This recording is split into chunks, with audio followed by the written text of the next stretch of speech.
So, in House of the Dragon Season 3, Episode 6, the show somehow messed up Criston Cole's death by omitting one of the best lines from all of Fire and Blood. We find Criston Cole leading a small host into a fatal Riverlands trap. Expecting a deserted battlefield, his men are ambushed by Tully soldiers feigning death. The skirmish is brief and violent. Criston cuts down several foes with his Morning Star, a callback to his duel against Daemon Targaryen. Though Criston fights fiercely, his victory is short-lived. Lord Roderick Dustin and Lord Oscar Tully surround the remains of his army. When Criston attempts to negotiate a duel to save his men, the Black commanders refuse. Criston offers a duel 2 against 1. But again, the Black commanders refuse, unwilling to grant him an honorable end. As Criston clutches Queen Alicent's favor in his final moment, Black Aly executes him from afar, loosing 3 swift arrows to end the Kingmaker's story. However, it's unforgivable that the show didn't include the final words spoken to Criston Cole when he demands a trial by battle. Pate the Longleaf tells Criston, "I'll have no songs about how brave you died, Kingmaker. There's tens of thousands dead on your account." How do you not include this line? Why would Rhaenyra send Alicent to murder her own son? So we pick up after Alicent Hightower and Helaena, last seen fleeing through the secret tunnels beneath the Red Keep, are found by one of Rhaenyra's guards. What even was Alicent's plan if she and Helaena got out of the castle? 2 women with no coin on the roads in a time of war sounds like a death sentence or worse. Following the failed escape attempt, Rhaenyra tells Alicent that despite her desire to show mercy, even after learning that Helaena is pregnant with Aegon's child, she still has to punish the 2 women for defying her authority. The Hightowers are her enemies, and she cannot afford to appear as though she is granting them special treatment. Rhaenyra's decision to place Alicent and Helaena under even tighter confinement quickly proves disastrous for everyone involved. Alicent is forced to spoon-feed Helaena, who has become so overwhelmed by their imprisonment that she is barely functioning. Helaena confronts her mother about the escape plan and how Alicent never planned to bring Helena's daughter, like she promised. In the midst of her distress, Helaena feverishly creates a tapestry depicting Aemond's present at Harrenhal, and for once, Alicent pays attention to her daughter's prophetic visions. Alicent uses this information to trade for her and Helena's freedom. However, Rhaenyra wants Alicent to do the deed herself, which will require her to travel for at least a week to Harrenhal in order to help assassinate her own son. Honestly, this plan by Rhaenyra is insane. She should just send Daemon to Harrenhal, who is familiar with the castle, to sniff out Aemond and finish him. We finally find out what House Baratheon has been up to for the last 2 seasons. Rhaenyra receives a delegation from House Baratheon in one of the episode's more darkly comedic scenes. Rather than answering her summons, Lord Boris Baratheon has marched his army in the opposite direction, claiming he's hunting a bandit known as the Vulture King in the mountains. Rhaenyra points out her son's death while as an envoy to Lord Boris and threatens to hang the messenger and declare Boris a traitor. Ultimately, Rhaenyra settles on a different course of action, ordering the Baratheon soldiers stripped of their uniforms so her own forces can use the disguises to their advantage. Days later, the newly arrived Gwaine, Daeron, and Ormond sit down for a meal in Tumbleton. During the conversation, Ormond criticizes ambitious men who were not born into positions of power, arguing that such people cannot be trusted. He even begins to turn his criticism toward Gwaine's father, Otto Hightower, though the moment takes an interesting turn when Ormond reveals that he actually holds Corlys Valyrion, Rhaenyra's Hand of the Queen, in high regard. Ormond's speech is interrupted by the arrival of a delegation claiming to represent House Baratheon, though this group looks very different from the one that visited Rhaenyra. These men arrive covered head to toe in grime from the road, and the show makes it clear that Aemond is so distracted by their presence that he can barely concentrate. The situation quickly turns dangerous when Aemond casually confirms that King Daeron is present. Gwaine immediately recognizes that something is wrong and realizes the visitors are assassins.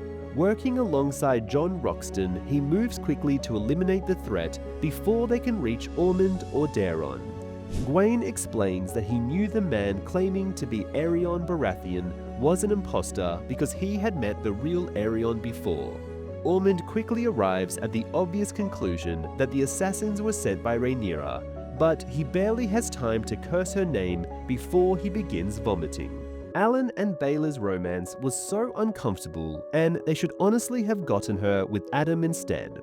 So, Rhaenyra orders Alan to gather additional Valyrian troops from his father, Corlys, who remains in the Crownlands mopping up the pirate remnants left behind after the Battle of the Gullet, and use them to help secure King's Landing.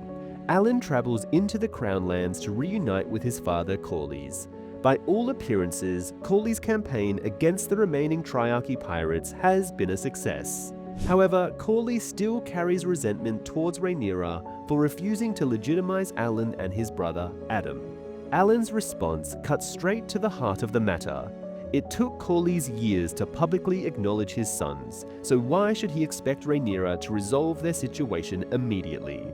Corlys ultimately agrees to send a contingent of soldiers back to King's Landing, but before they depart, he delivers a vital piece of intelligence. Tyland Lannister survived the Battle of the Gullet and fled to Rook's Rest.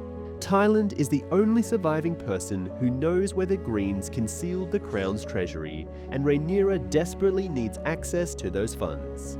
Alan finds his niece, Baela Targaryen, asleep in a chair following another patrol on her dragon, Moondancer. The two discuss their responsibilities, their connections to Corlys, and the burdens placed upon them, which eventually leads to an awkwardly timed kiss. This scene was pretty bad. Baela and Alan have shared only a single scene together before this point, back in episode 2, making their sudden romantic shift feel more like a narrative obligation to the books than a naturally earned progression. Whereas her and Adam have much better chemistry, especially if you consider that they probably would have gotten closer after days of flying together and Adam standing up to Rhaenyra for her. This would have made way more sense, and honestly, Adam and Baela are way closer in age. Alan is also her uncle, and feels like it, so the age gap is very weird to watch. Why does Daeron for King and Gwaine as Hand of the King sound like the best ending to the show? So, down in Tumbleton, Aemond Hightower and his ward, Daeron Targaryen, receive Aemond's cousin, Gwaine Hightower, after abandoning Criston Cole's doomed campaign in the Riverlands. Gwaine is perhaps the closest thing Aemond has to a peer, yet the elder Hightower still treats him with open condescension, even resorting to sniffing his flask to endure Gwaine's road-worn scent. Gwaine wants to return to Hightower, but Aemond doesn't want him to. Soon after, the dynamic becomes even more fascinating when Daeron escorts Gwaine back to his quarters, giving the two a rare opportunity to speak without Aemond's presence dominating the conversation. The show allows us to truly understand how Daeron views his precarious position. He isn't blind to the reality around him. He knows Aemond is a cruel man, understands that his uncle intends to use him as a figurehead, and recognizes that his chance of ever actually claiming the throne are incredibly slim. Daeron's desperation is clear as he pleads with Gwaine to remain by his side and protect him. However, Gwaine offers a practical response. If Aemond is determined to lead the Hightower forces into battle against Rhaenyra at Tumbleton, then Gwaine, being next in line to inherit House Hightower, cannot afford to be there as well. This also appears to confirm that Aemond does not have any children in the television adaptation, unlike his counterpart in the book. Gwaine ultimately decides to stay, which is excellent news for viewers because Freddie Fox is doing fantastic work in the role, and the character remains a welcome addition to the story. After Gwaine saves Ormond from a botched assassination attempt by Rhaenyra sending Baratheon assassins, we get one final scene between Gwaine and Ormond this episode, as the two men find a moment of understanding while watching Daeron train in the courtyard below. Despite all his reservations, Gwaine genuinely believes that Daeron has the qualities of a great king. Ormond, meanwhile, shows the smallest hint of humility, thanking Gwaine for saving their lives. Honestly, Daeron does seem like he would be a good king, and Gwaine could replace his father as Hand, and do what his father should have: rule well over Westeros. Aemon Targaryen has finally recovered from his injuries and is preparing to depart in search of his missing dragon, Vhagar. Alys, however, has no desire to see him leave. During a private and intimate conversation, she attempts to convince him to remain at Harrenhal. Aemond, however, remains determined to leave. But as he prepares a horse for the journey, the stable boy at Harrenhal unexpectedly discovers him. The boy immediately panics upon realizing his identity, and Alys responds by killing him without hesitation. The brutality of the act gives Aemon pause, a reaction only intensified when Alys reveals one of her greatest secrets: a hidden box containing 5 dragon eggs. So, in the books, after the death of her daughter, Dreamfire Rhaena Targaryen took residence at Harrenhal, where she withdrew from the world to grieve in isolation. She remained at the haunted castle until her death, after which Dreamfire returned to King's Landing and eventually bonded with a young Helaena Targaryen. Now, the show reveals that Dreamfire left behind a clutch of eggs at Harrenhal. However, when a drop of blood touches one of them, it begins to warm in Aemon's hand, suggesting these ancient eggs may not be as lifeless as they appear.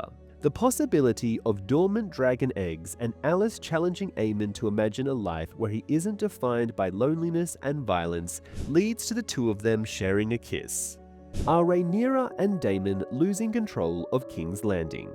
Rhaenyra Targaryen's small council begins with Daemon Targaryen arguing that the only way to stop Ormond Hightower is to burn Tumbleton to the ground, believing it will both quell the unrest that claimed the lives of 25 Goldcloaks and prevent whatever schemes the Hightower Lord has planned next.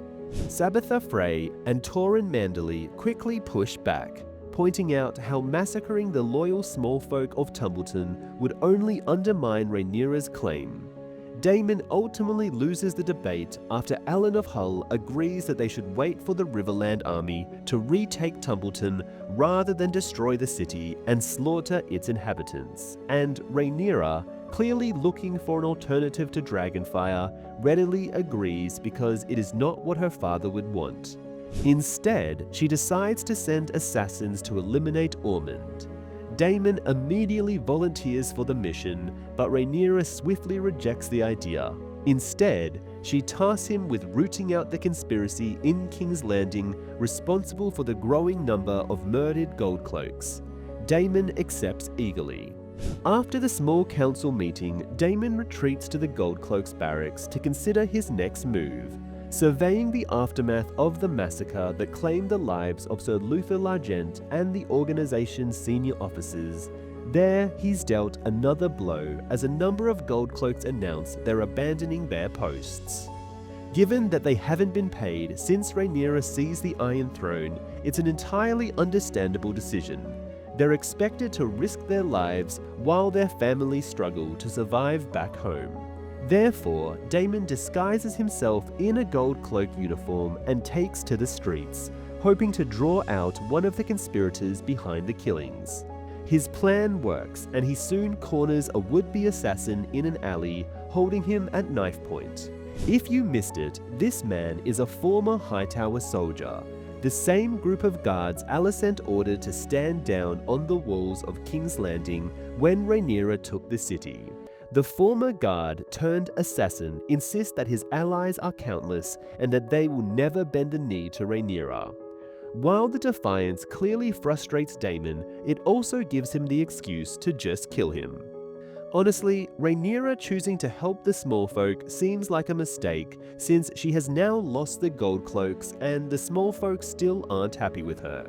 How hasn't she sent her dragons to Oldtown and Castle Rock to demand tribute is crazy. Is Rhaena Targaryen the new Sand Snakes plotline that everyone hates? Rhaena spots two distant dragons soaring through the skies above the region. Those dragons are Moondancer and Sea Smoke, who are carrying out patrols of the Vale on Rhaenyra's behalf.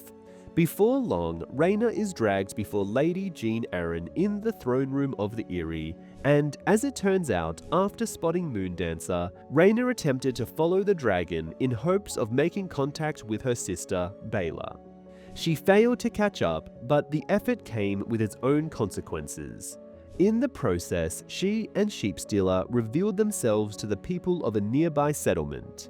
Lady Jean is furious, as the sightings put both Rhaena and the Vale in a dangerous position. Rhaenyra still believes that Sheepstealer's rider was responsible for Jace's death at the Gullet, and Rhaena is convinced that returning to the Queen's side would bring severe punishment. Therefore, she chooses to abandon her old life to keep her dragon, the thing she has apparently always wanted her whole life. Honestly, they better do something interesting with Rhaena soon, otherwise we have wasted 2 seasons on her at the expense of so many other interesting characters who have gotten barely any screen time. Would Aegon actually make a good king now? So Aegon, Tyland, and Larys are dealing with the fallout of Aegon killing the local warlord who discovered his secret, with Tyland now forced to dig a grave for the body in the nearby woods, while Larys Strong criticizes him for not making it deep enough. Honestly, the idea of these 3 men reclaiming the Iron Throne is actually a really funny setup, and mostly because of the chemistry between the 3 of them. Larys wants Aegon to escape to Essos, where he can recover away from the chaos of the war and remain out of harm's way. Tyland, meanwhile, argues that the king should retreat to Castle Rock, establish a new small council, and begin planning his return to the conflict. Aegon turns to Tyland and asks if he truly is a terrible person. Tyland proves to be the only Lannister who can't tell a lie as he stumbles through his response. Faced with that realization, Aegon makes his decision. Rather than retreating to Castle Rock and attempting to reclaim his throne, he will sail for Essos and remove himself from the war entirely. Why are Daemon and Rhaenyra mistreating Hugh and Ulf so bad? So we get Hugh and Vermithor soaring over Tumbleton before landing beside Ulf's mount, Silverwing, and gently nudging her in a touching display of affection. Vermithor, once ridden by King Jaehaerys the Conciliator, and his sister, wife, and queen, the good Queen Alysanne, was the rider of Silverwing. The 2 dragons share a long history together in the books. Hugh and Ulf also share a heartfelt conversation between the 2 dragon riders and newly made knights. Ulf is frustrated by Rhaenyra's ban on him frequenting the taverns of Flea Bottom, though he readily admits he would never trade his new station for the life he left behind. That leads him to pose a thought-provoking question to Hugh. Have either of their lives truly improved all that much? Hugh struggles to find an answer. Hugh and Ulf each receive their own dedicated storyline in this episode. Later in the episode, Hugh intercepts a merchant's cart outside Tumbleton and slips into the city disguised as a trader. There, he finally reunites with his wife, Cat, whom he hasn't seen since departing for the Red Sowing on Dragonstone late last season. After spending so much time apart, rather than being overjoyed to see him, Cat's relief evaporates the moment Hugh begins talking about his dragon and newfound status. Hugh's desperation for her to leave with him soon gives way to force as he attempts to drag her from the city against her will. Cat, recoiling in fear and disgust at the man Hugh has become, will probably set him on the path of violence and conquest. Meanwhile, as Daemon makes his way back toward the Red Keep, he unexpectedly crosses paths with Ulf, who is wearing a hooded cloak in an attempt to sneak out for a night at the tavern without Rhaenyra discovering his absence. Daemon, however, knows Ulf has been ordered to remain inside the Red Keep while in the city, and his existing frustration with the unpredictable dragon rider, combined with an already disastrous day, finally boils over. When Ulf attempts to explain himself, Daemon responds by punching him to the ground, placing a boot on his back, and threatening him as dozens of nearby smallfolk look on. Among the crowd is the young girl previously seen spying for the Hightowers back in episode 5, making the scene far more consequential than Daemon realizes.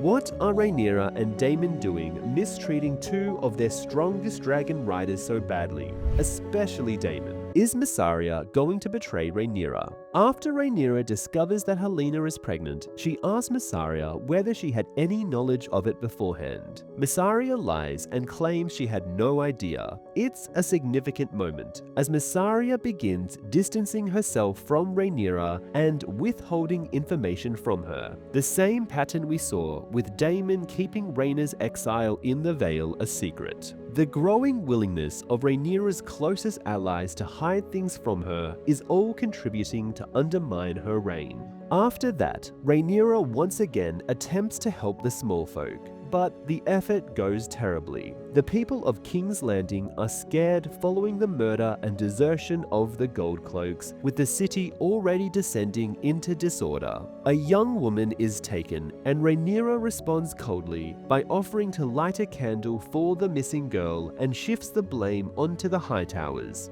Mysaria watches the entire exchange unfold, and it's clear Rhaenyra's rule is weakening by the day, just like Ormond planned. Then comes the most significant moment of the scene. As Rhaenyra grips the arms of the Iron Throne, she suddenly realizes that she has cut her hand. In Targaryen history, being wounded by the Iron Throne is considered a powerful omen, that the person sitting upon it may be unworthy of ruling. Will this lead to Mysaria betraying Rhaenyra? What do you think? Comment below.